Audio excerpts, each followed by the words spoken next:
have a presenter and he has a lot to share, and I don't want to dip into his time too much. Okay. So, all of you, if you're first time here, this is the Open Door Virtual Resource Connection. We run this every month, once a month, on the second Thursday of each month at 7 p.m. virtually. So I appreciate all of you being here. Last month we had a great presentation by Wooten Work, where she shared about the from focus to competitive when it comes to applying to jobs or even transitioning to a new field. How to job search and set your job search and clarity in what you're looking for and stuff like that, and resume strategies. So appreciate all of you. So welcome again. Going to share the partnership overviews, going to share some updates about the partnership, and then hand it over to our presenter today from the New York City Department of Consumers and Protection. And then, as we always end the meeting with the raffle gift card, and then we close out.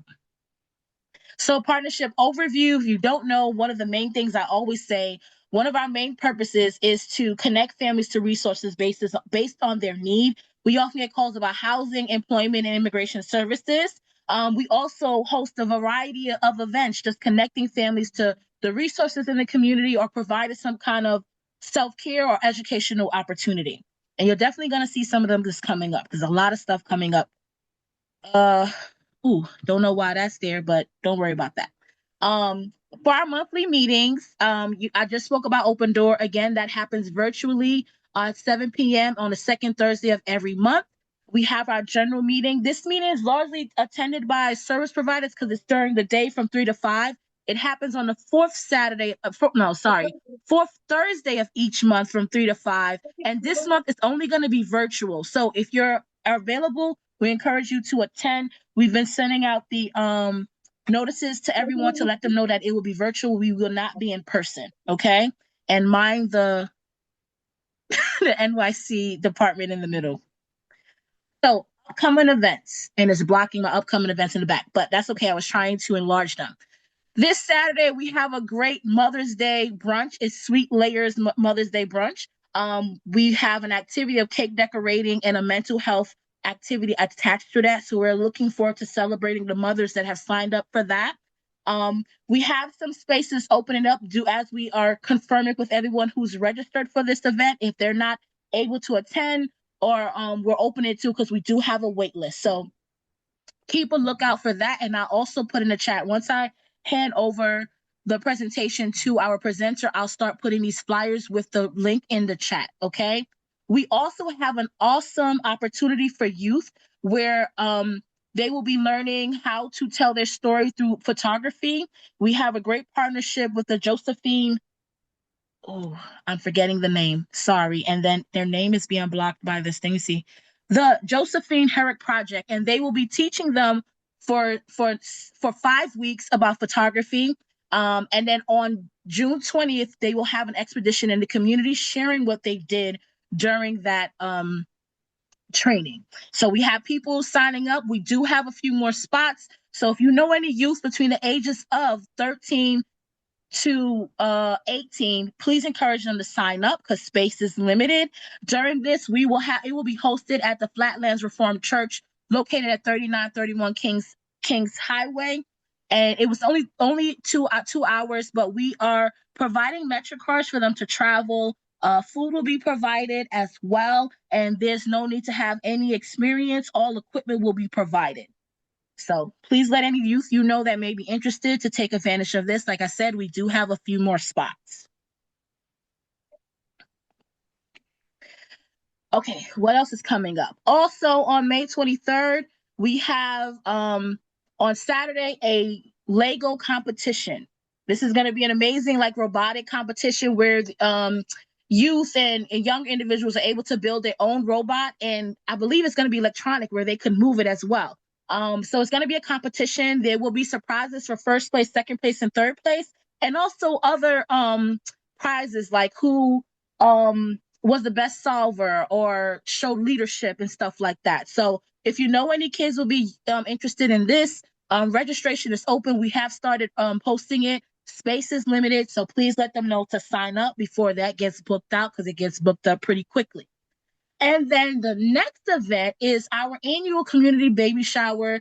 It's going to be even more greater this year. Really looking forward to being great. It's going to be on Saturday, May 23rd. So if you know any families that are expecting or have recently have a young child between the ages of, I guess, 0 to 12 months, encourage them to come out. We have some great treats. We'll be having basic manicures, mini facials, raffle prizes, giveaways, the resources to connect them to anything that they need. And there will be also, what else will be during this event? It's gonna be a lot. It's gonna be a lot. So tell them to sign up. If they're in need, this would be the place to be. With all of the giveaways that's going to be happening, all of the other treats that's be additional to this event, food and produce giveaway as well. So that's happening on Saturday at Brooklyn Commons, which is 495 Flatbush Avenue. And I did not mention the Lego competition that is happening at the Real After School program, which is located at 1805 Nostrand Avenue. And again, it's between 11:45, starting at 11:40. No, at 1:45. So I will be putting all of the flyers that I just mentioned in the chat, okay, with the links, and encourage you to share with anyone you think can benefit from with either one, okay? Now I'm going to hand it over because I didn't get to follow up with our speaker to have their title and program name, but I'm going to hand it over to him now. Ali? Yeah, Cindy, thank you so much. You are welcome. 1 second, I'll stop sharing. Yeah, no worries. A lot of Yeah. great stuff coming up, guys. So Yes. it looks really fun.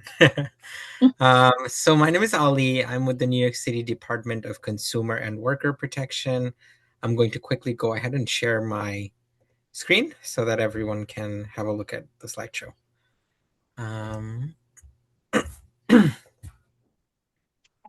All right, can everyone see my screen? Yes. Yes. Yes. That's great. All right, everyone. So my name is Ali. I am part of the Community Affairs team with the New York City Department of Consumer and Worker Protection. Today, we will go over some of the rights that you have as a worker in the city of New York. In addition to that, we'll also quickly go over what our agency does, just so you all are aware as well. Quick overview of what Department of Consumer and Worker Protection does. Mainly, we protect and enhance the daily economic lives of New Yorkers to create thriving communities. What does that mean? That means we go after bad businesses, bad employers that might be taking advantage of people. To give you an example, we recently went after Dunkin' Donuts for violating workers' rights. We won $1.5 million in settlement, and each of those workers that we helped got about $6,000 to $7,000 in damages. And we also now know that Dunkin' will not repeat the same violations ever again. So that's the kind of work that we do in general. But we can talk more about that as the presentation goes on. Workers in New York City have additional rights in addition, basically, to the state and federal laws that already exist protecting workers. So some of those rights include protected time off, temporary schedule changes, predictable schedules, minimum pay, and more protections for restaurant and delivery workers. Protected time off, this previously used to be called paid safe and sick leave, is paid or unpaid time off from work for a range of different protected reasons. First and foremost, it includes illness. So let's say you fall ill, catch a cold or something like that happens, you can use paid or unpaid protected time off. If you're a survivor of domestic violence, you can also use protected time off.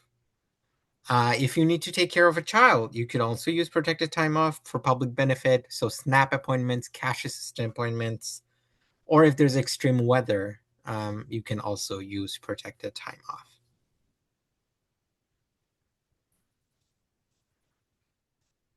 All right, so Private, nonprofit, and household employers that employ workers in New York City must provide protected time off and paid prenatal leave. We're going to get to paid prenatal leave pretty soon, but in terms of how much time are you supposed to get?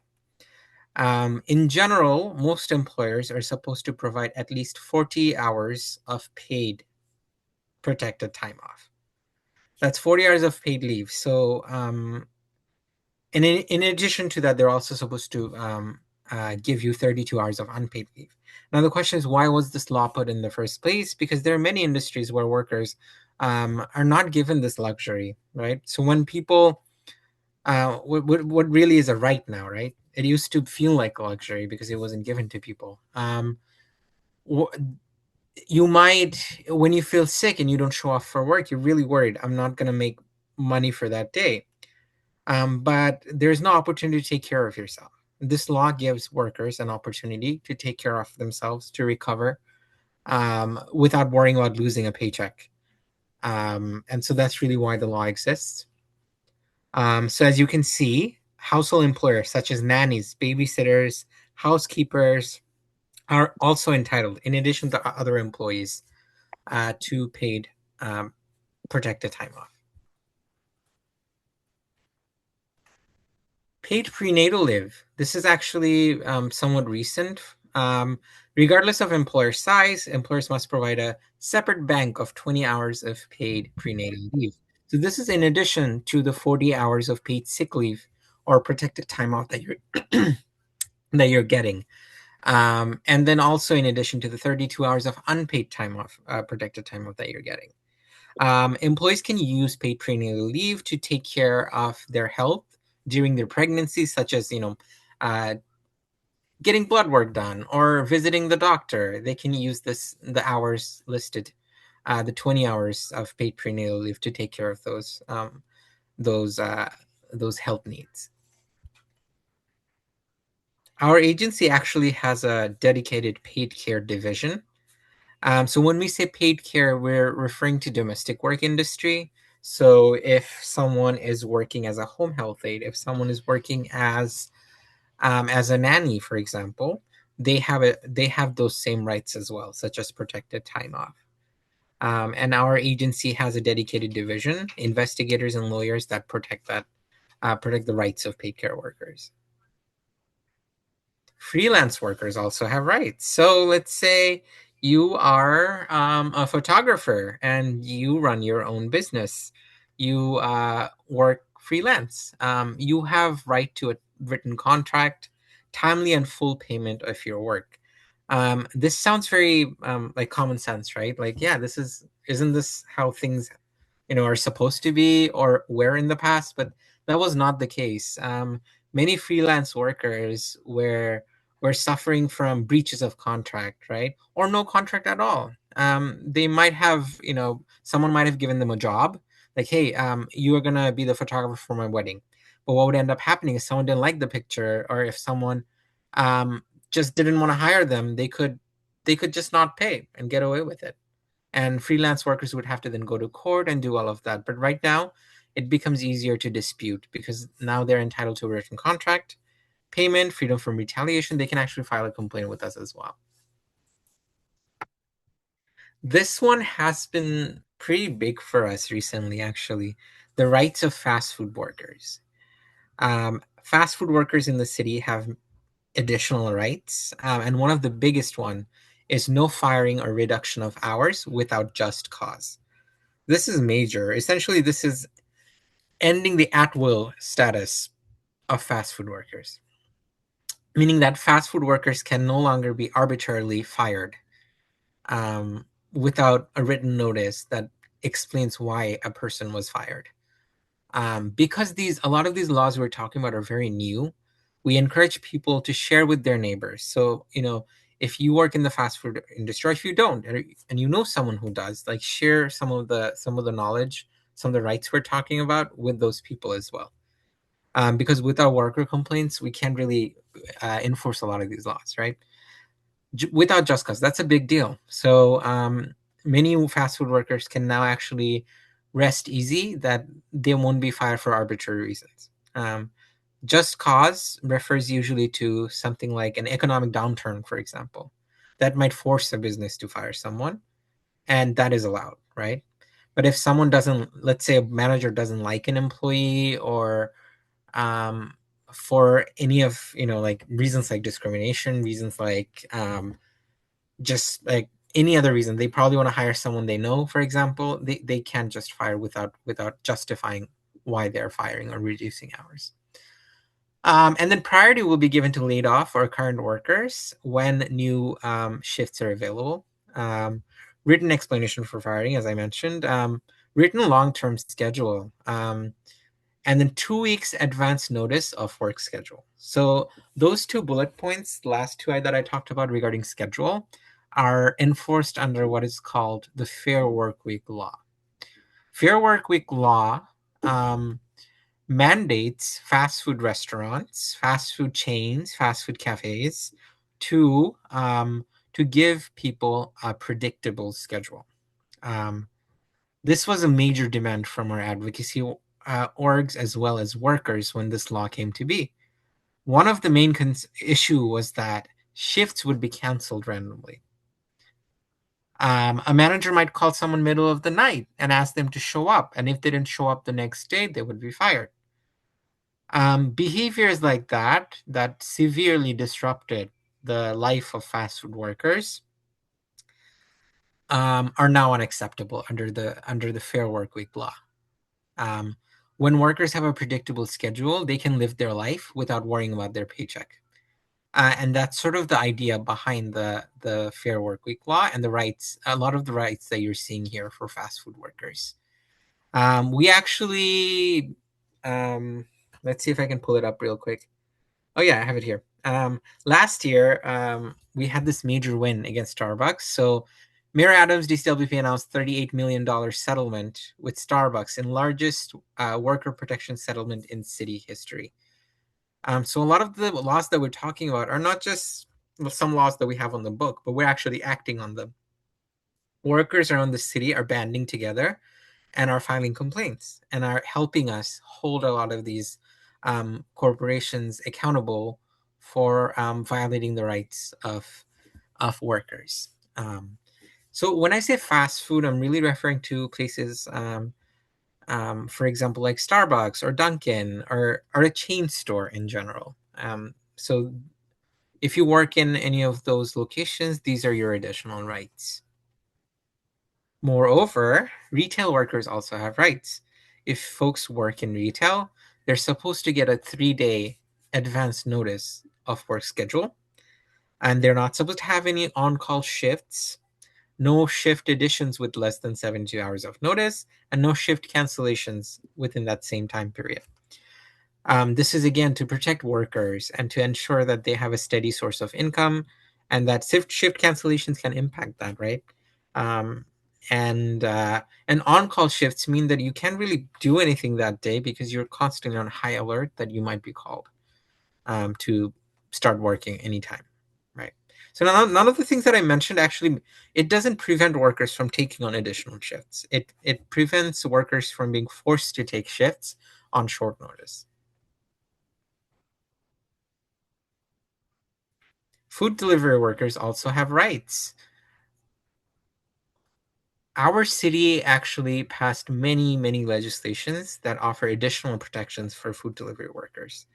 And the first of which is minimum pay rate. As of last April, the minimum pay rate is a bit above $22 an hour. So if you work for an app such as Uber, DoorDash, Grubhub, they must pay you the minimum pay rate. Our agency is tasked with setting the minimum pay rate and then revisiting it every April. So we recently revisited and then it was bumped to 22.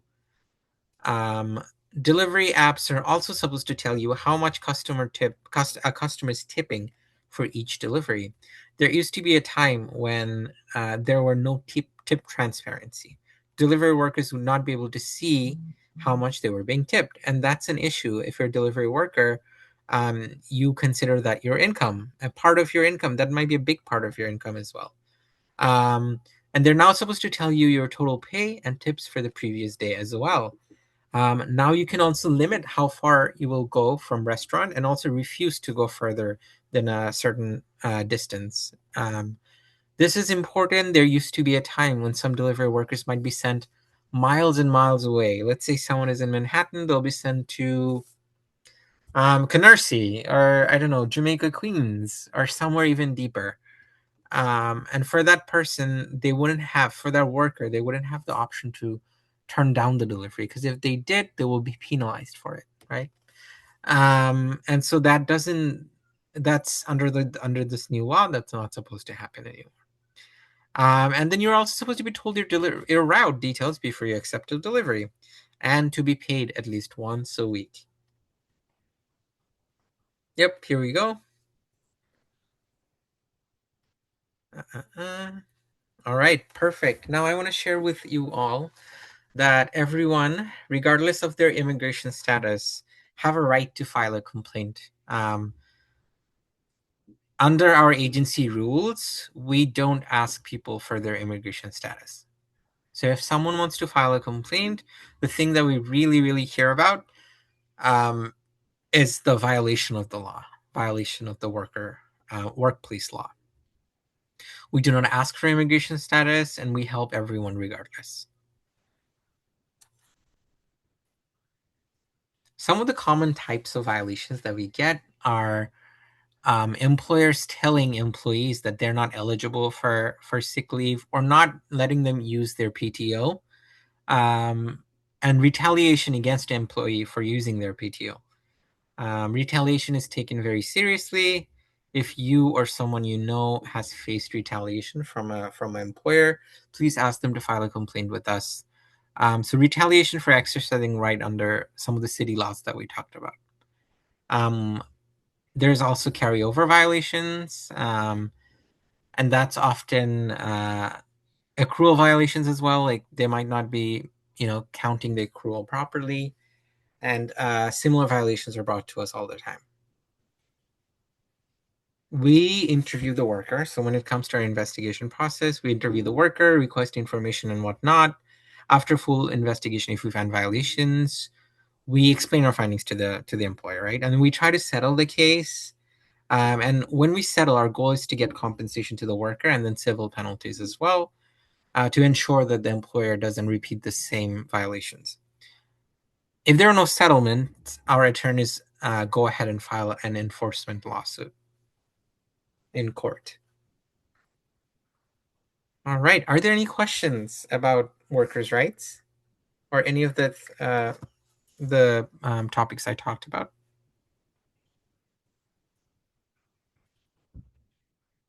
No?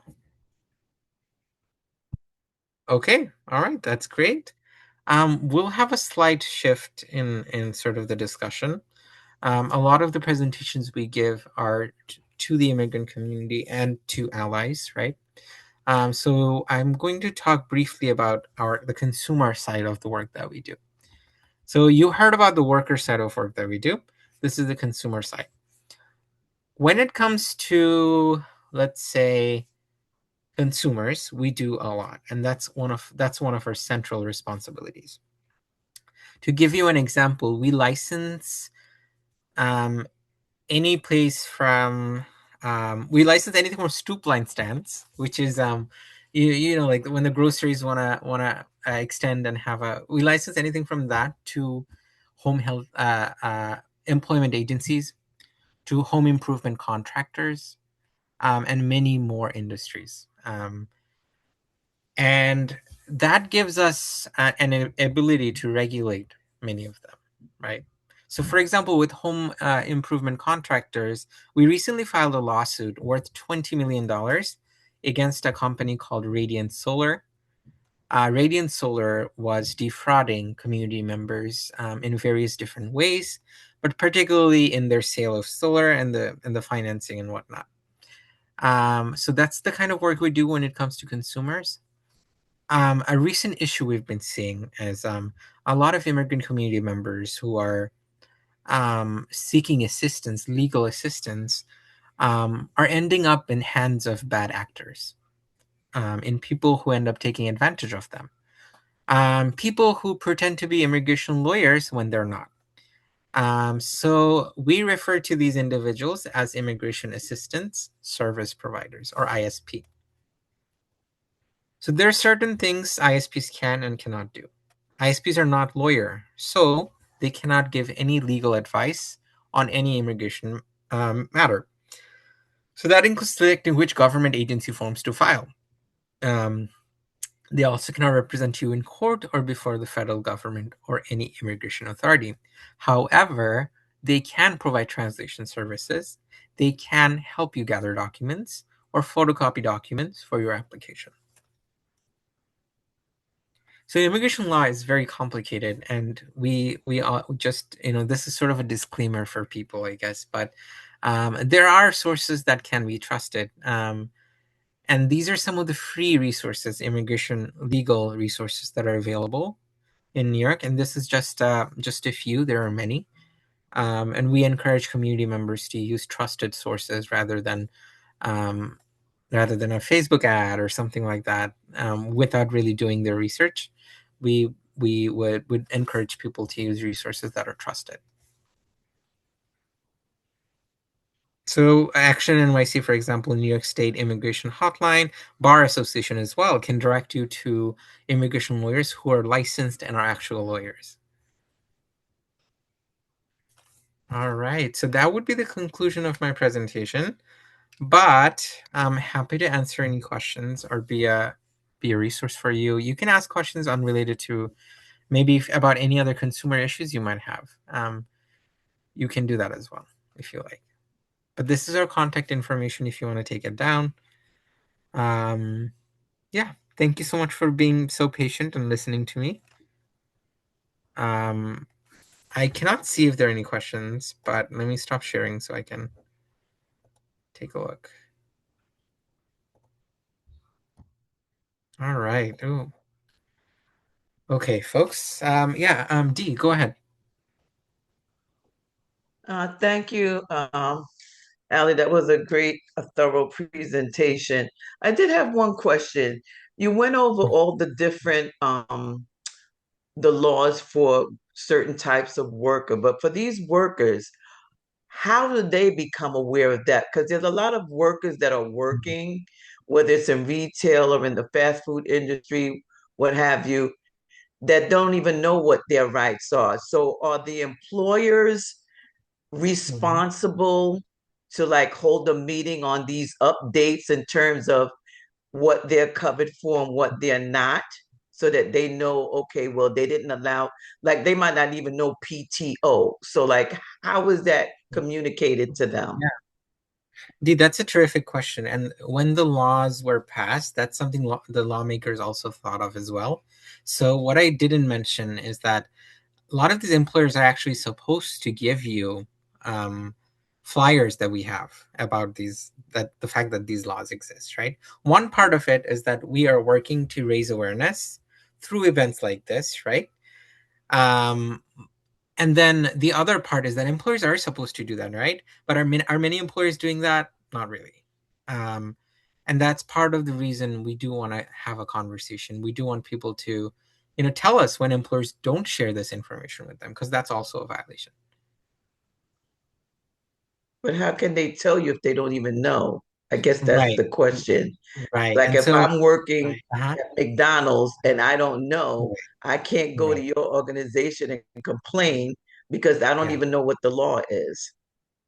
Yeah, and so that's what our community affairs team is working on currently, and that's the question we want to answer too. Like, how do we reach most amount of people and the workers that are most affected by this? How do we get them to like know this information?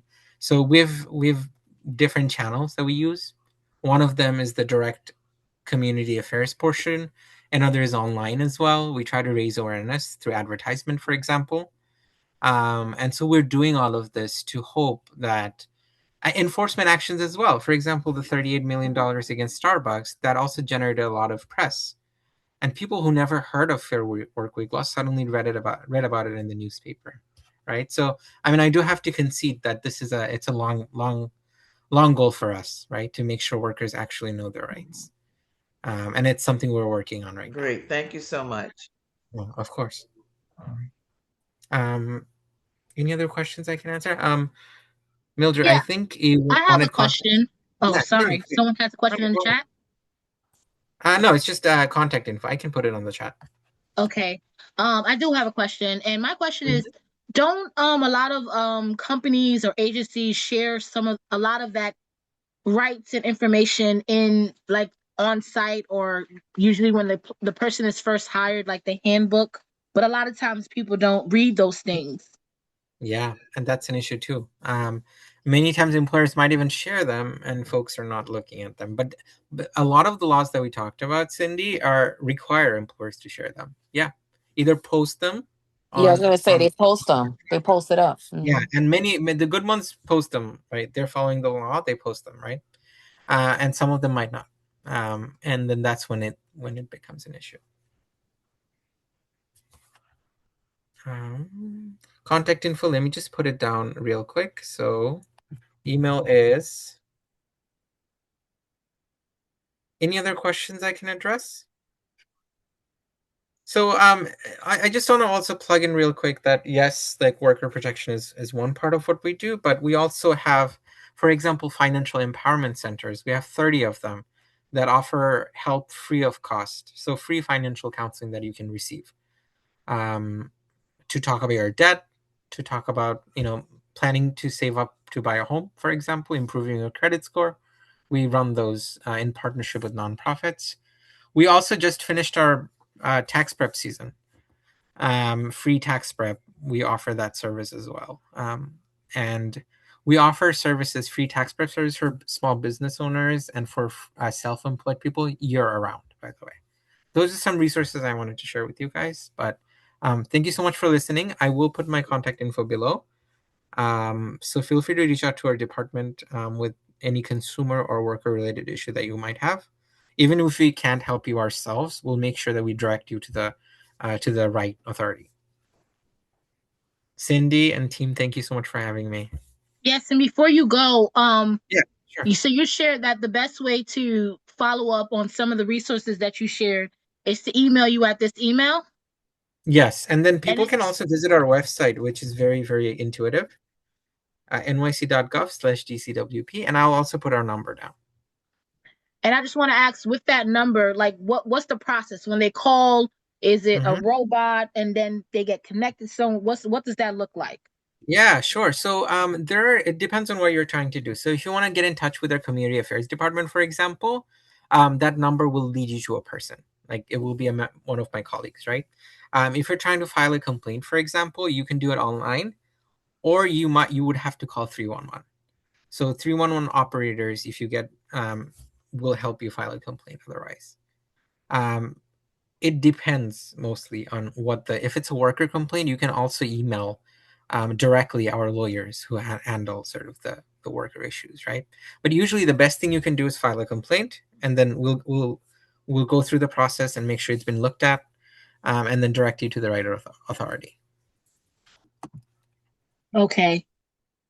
Okay, so 311 and they should be connected. Do people experience delays in that at all? Do they have to do it repeatedly? I'm afraid about the 311 process. Yes, so that's something we hear as well. We also accept paper applications as well. So if someone wants to, like call our office and request a paper application, that's something we help with as well. Not application, paper complaint. Apologies. 311. It certainly can be a little difficult at times, but that's sort of the process that we use as of now. I want to say that filing online is probably the easiest thing to do, or filing by paper. You can also file by paper if you like. And so Okay, you can thank find you. more instructions at nyc.gov/consumers and then nyc.gov/workers. So if you want to file a worker right complaint, you can go to the worker link. And then if you want to file a consumer complaint, you can go to the consumer link. Got it. Okay, thank you so much. Does anyone else have any questions?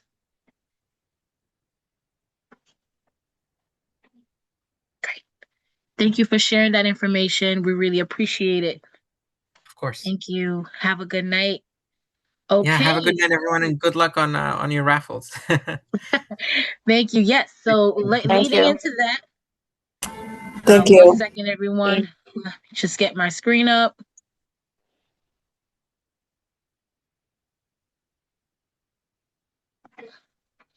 Okay. Enlarge that.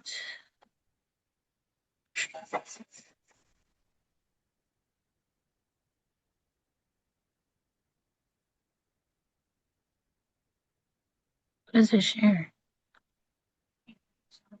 Oh, that's weird. Okay. 1 second, y'all.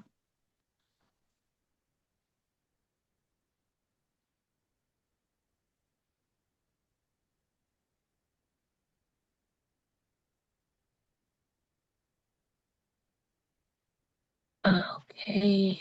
Let me expand this. Okay. Y'all ready? Somebody in the chat. Did I have you, Jimmy? I think I got you. Yes. Thank you. Okay, everyone. You ready? Yeah. Ready? Yes.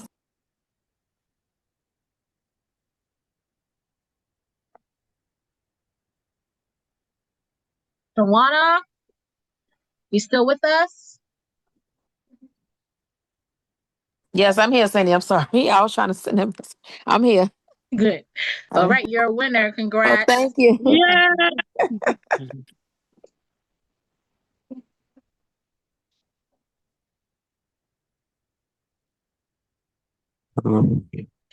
Jimmy, you're a winner. As soon as you put your name, I mean, it was already there, but it was like you were speaking to the universe saying, hey, pick me. Thank You're a you. winner. Thank you. Thank you. Great.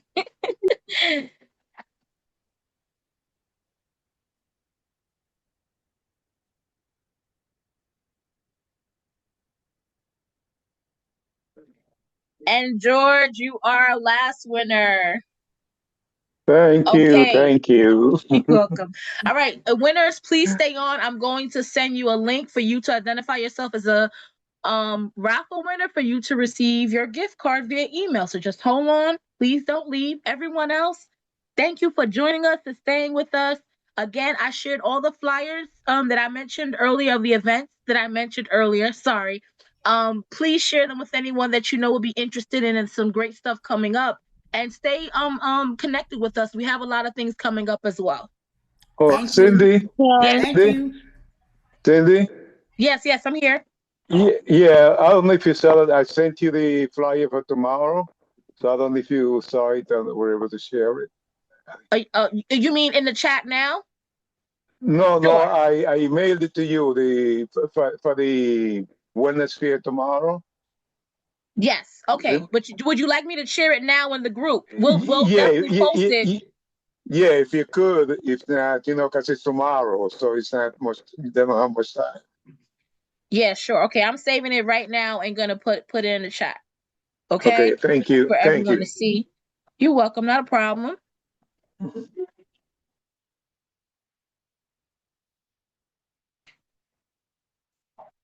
Okay, it's in the chat. I just shared it. Wait, is that? Yeah, that's it. Okay. Okay, everyone. So winners, please stay on. I'm sending you the link. Just 1 second. I need to Okay. grab the link. Mm.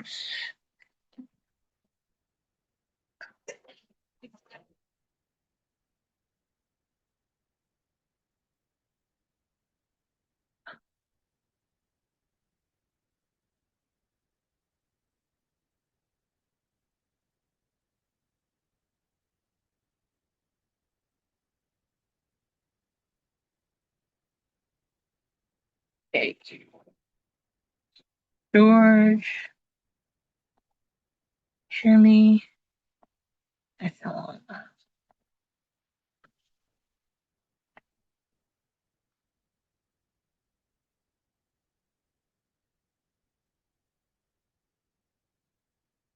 Okay, I just sent it. Do you see it? Raffle winners, do you see the Yes, I link see. in the Yes, I see it.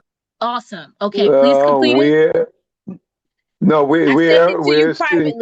privately. So Oh, okay. good night, everyone. But I sent it to you privately, George, so you should see it. I may need help with this. No, I don't. You sent it to us Okay. private, send it? Yeah, I sent it to you privately. Oh, So you should see everyone, and then you should see a second box that says, I don't know, my name. okay, let's see. Oh, like a Oh, blue. yeah. I keep forgetting that. I keep forgetting. You right. There Yeah, you go. I see it now. Yes. So complete that. Okay. And once you do, just give me the thumbs up that you completed it and you're Okay. good to go. Okay. Okay. Thank you, Jimmy. Appreciate it. Have a good night. Thank you. You as well.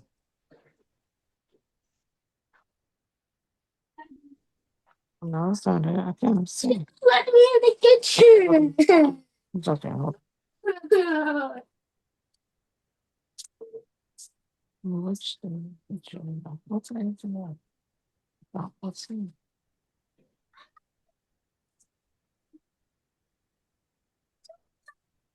Like little kids in here fighting. Jesus Christ. Okay, I did it, Cindy. Sorry about signing. You're fine. You're fine. Sorry. Thank you. All right, good night. Thank you. Good night.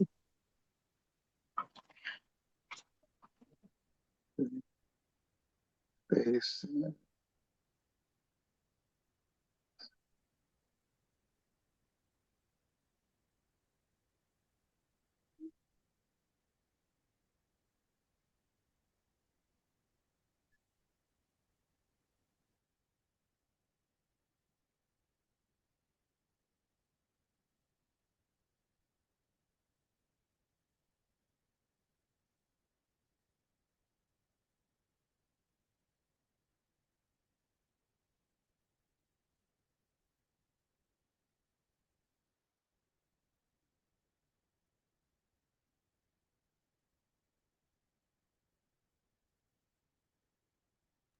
Hey, George, was you able to complete the link? yes, I clicked submit. Yeah. Awesome. Thank Do you you so see it? much. Okay. Have a You're good night. And I'll welcome. be reaching about the volunteer thing, okay? Yes, because I saw a couple of them, including the one by the game night and a couple of other stuff. But if you I want forgot to me, share the game night flyer. Oh, yeah. So many stuff is coming up. oh But yes, appreciate it. Thank you. okay, okay, no, All thanks. All right. right, Bye-bye. take care. Bye bye. You too. Bye. Bye.